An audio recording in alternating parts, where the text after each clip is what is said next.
What does change sound like? In Uganda, it sounds like football kicking, grassroots learning, voices full of hope. Welcome to the Cambio Academy, where we live it every day. Today, we are having a different case of the episode because we have been talking about football very much in this episode, in other episodes back in the days, and now today we are having different department on the pitch, and those are the goalkeepers, the people who are behind the 3 sticks on the pitch, the ones who are the last man standing when they are attacking the team, the ones who give us the flow of the game from the start. And today I have 2 goalkeepers. One is a goalkeeping coach and one is a goalkeeper here at Cambio, Masaka Sunshine, and he's here with her coach, with his coach. Going to tell us more about the goalkeeping, what challenges they find in it, how is it for them to be goalkeepers. And I would like them to introduce themselves. Maybe Fraeda, you can start. Who are you? My name is Fraeda, and I'm the goalkeeping coach here at Cambio, and I'm from Denmark. My name is Mbuga Isma. Most of you know Isma Goalkeeper. So I'm from Nansana, the most popular town in Uganda. And I'm a goalkeeper of El Cambio and Masaka Sunshine. Yeah, I think today we have a bit celebrities here because Isma Goalkeeper is more known on TikTok. You can again follow him if you've just seen him for the first time. And also Fraeda, I think he's more on Instagram. Yeah. You can search on her. Back on the point, guys, maybe for the start, Fraeda, how did you become a goalkeeper? I actually started as a player, as a field player. Yeah. And then when I were around 14, I changed to become a goalkeeper. And at that point, we didn't have a goalkeeper. And we needed one that was not scared of the ball. Yeah. And one that was actually able to jump in there. So that's why I became a goalkeeper. Okay, nice. As we've heard, because I told you in the beginning, these are the people who are behind the defenders, the midfielders, and the strikers, who are not scared of how hard the ball is coming to them. And she's one of them, because she has said they were looking for someone who was not fearing the ball coming to her, and she stood up as a person, and then she became a goalkeeper. And then Mbuga, the same case. Maybe you cut the story short. How did you become a goalkeeper? For me, when I was still young, I had my 2 brothers, that's Ibrahim and Hassan. Yeah. They were once in a certain academy at London College in Nansana, and I always wanted to go with them at the pitch, but at first they could refuse me because it was like a far distance from home and I had to stay home. So one day I went with them, but they had no goalkeeper and I couldn't go in goal because I was afraid of the balls. But as time went on, I was playing as an outfield player and I really liked to do skills, freestyle. But a time came when they wanted someone to go in goal. Still I refused. Again, some time went, but we had a game, I think it was just a friendly game with one of the school in Nansana, and our goalkeeper got injured. So I was on the bench, I wasn't a starter, and they said whether I could just go there for the last minutes. Then when I went there for like the 10 minutes, I was like a hero, so they decided to always go with me at the pitch, and I welcomed it because I felt love with it, so that's how I started. Yeah, we've heard from them their journeys to become goalkeepers. I think they have some interesting stories to tell us today. Back to Fraeda, how did you come up with? Because I know you've been playing some football in Denmark as a goalkeeper. And what pushed you to become maybe a coach to help kids, goalkeepers here in Africa, Uganda, El Cambio? What motivated you to become so? Because I think you still had some time to play some football in Denmark. Yeah. Right before I came here, I started having some younger boys in my local football club. They just asked for some help and I gave them some advice. So there I like started a bit coaching. Then when I came here, they needed a coach for the goalkeepers. And then I decided to become that because it could be a nice experience and like to give something back, because I've never thought about being coaching, but to give back and to learn them some stuff and like, give them some of my experience, because I feel like I have experienced a lot and I have been able to teach them a lot of things. Maybe. Yeah, let's. And Mbuga, how do you feel because it's a different case? Would you rather work with a male coach as a goalkeeping coach, or more with Fraeda because she's a woman? And maybe in Uganda it's a different case because at some places women are not like valued as men, and sometimes you can find when he's teaching you on the pitch and you're like, no, she can't tell me anything because she's a woman. How do you find it to work with Fraeda? For me, what I think, it all comes with the mentality and the love to the thing that he or she is doing. So I think in all my career, she has been the coach, the only coach that has been with me so far for too long in goalkeeping. So what I think he can overtake like the male coaches, just because she gives a lot of time analyzing, in training, each and everything. So for me, on my heart, I think like it doesn't care whether the coach is male or female. Fraeda, how do you find to work with the boys? Because I think you have 4 goalkeepers here. Yeah. How do you find it to work with them? It is really nice to get the chance to work with them. Like, there's a big difference because there's also the young ones, and then we have the old ones.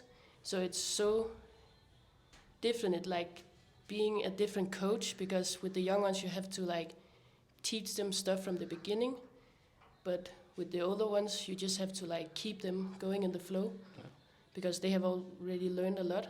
And on that, do you sometimes train all of them at once?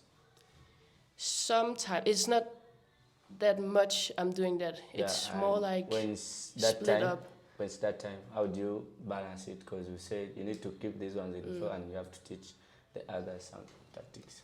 I'm trying to split them as much as possible, and if I have them all together, I can like divide them up so the older ones can be more together them, and I can like say what they have to do, and then I can take the younger one, because that's a bit easier, because they need different training. They can't like be together in one group because there's such a big gap between them. So but we try to like not train at the same time so we can. And Mbuga, how do you find to be with other same guys that are doing the same as you in a place, and one is younger, another one is next to you in the age, and how do you find to work with them? Maybe when you have a free time, do you have some individual practices you together? You help the young ones, or you teach yourselves as the old goalkeepers here? How do you work with them? Also in practice with Fraeda, when you're together, how do you work with them? How do you find to be with them in the same place? It's always really nice to train in a big group as goalkeepers, like today morning, as we did. Had Solomon, the youngest, and then me. So we are together, and it was like, it doesn't matter the age, as long as we are goalkeeper. No one is young now at that time.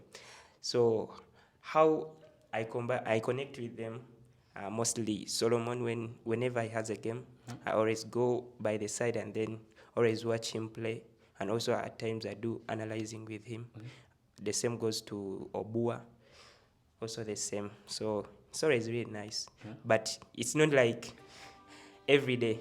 It just comes like 3 times a month or 2 times. So it's not a big thing.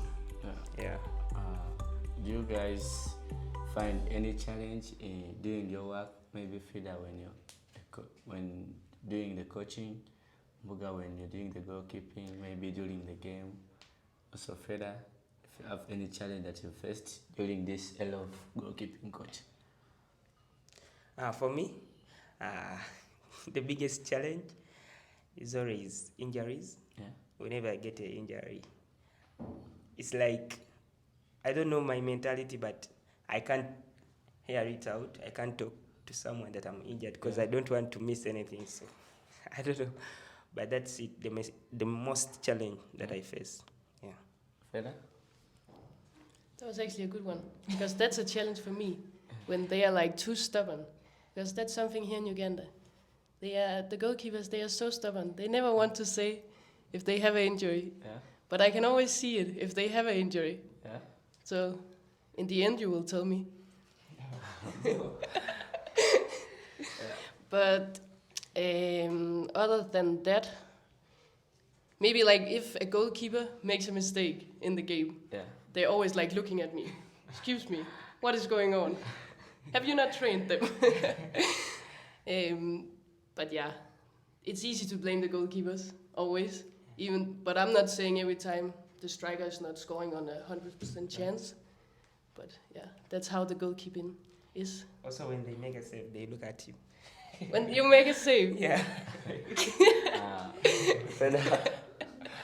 Frida, I think you've been in Uganda for some good time, and you've been doing this for some good time, and also in Denmark you did it for some good time.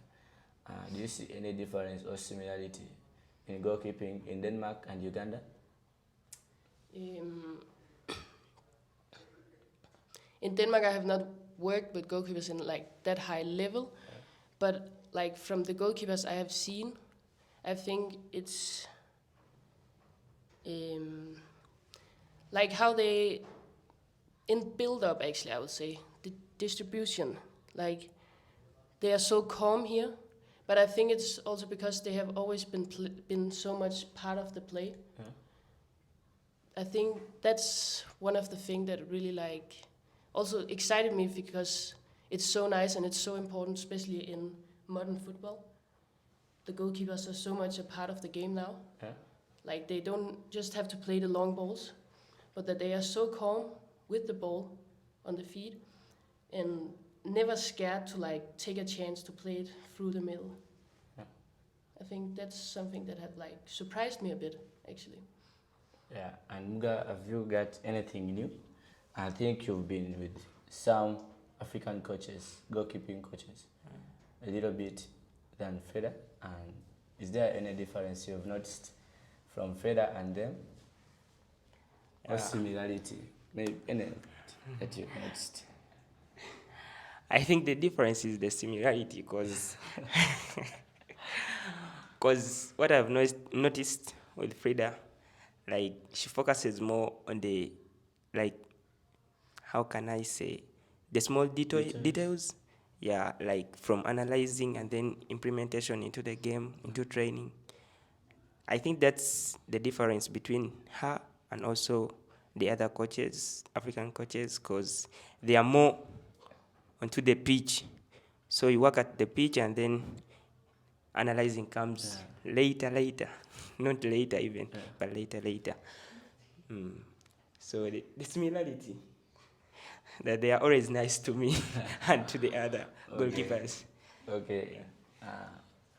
Freda? Yeah. I see Mbuga is saying like you have some busy days, because to do the analyzing, you have to see the whole game, to see what's happened and to prepare the practice. And I think you still have other work to do besides that. Because you've been here in the studio with some coaches, Coach Freeze, Coach Marcos, Coach Abi, Akagoya, and they've been saying volunteers, and they've been saying how their day looked like a busy day in a week. It looked like, and how does a goalkeeping coach day look like in a week? People would like to know. I most of the days I have morning practice. Yeah.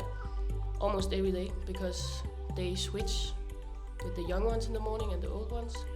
So I'm there almost every morning. Then I go home after, prepare the next training. I have prepared the morning training the evening before. Then I prepare the training for later in the evening. I do some analyzing. That's normally in the beginning of the week. Then I have the training when the kids are home from school. We have all the meetings as well. But then I have the training there. And then after training, I try to gather the goalkeeper that I have done the analyzing for and talk with them. And then, then going home in the evening. Okay. So a long day, but a nice day. Yeah. And Mbuga, back to you. How do you prepare for a big game day?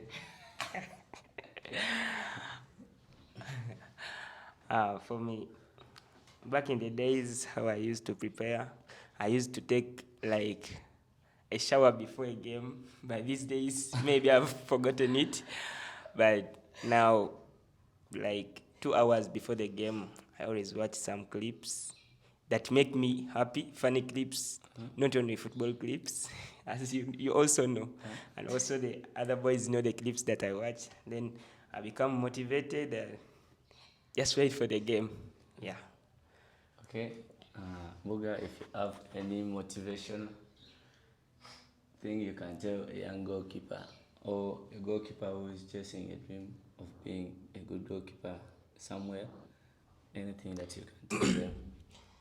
For me, one thing is we goalkeepers and also other players, we give up at an early age.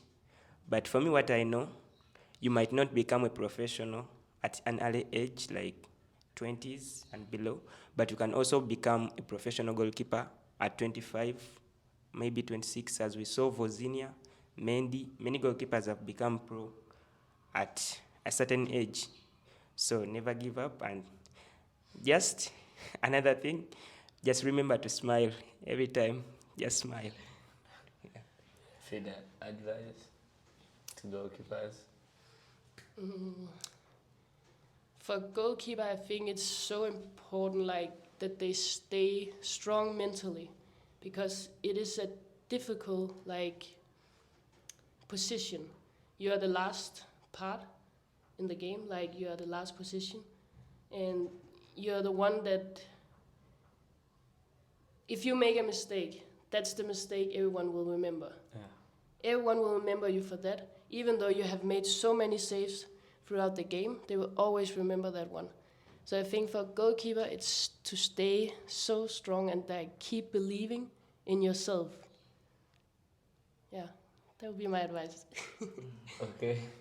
I think you've heard from the goalkeepers, and I think this is the department that is a bit not thought about in life, but I think they're the most important guys on the pitch, because if they are not there, you won't play the game.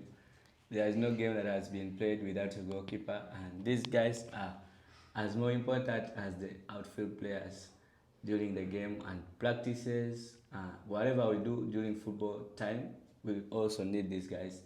And today I've decided to bring them to you, also goalkeepers, at least to watch your guys and maybe get motivated, but still also the other guys doing the same sport, you can still take advice from them.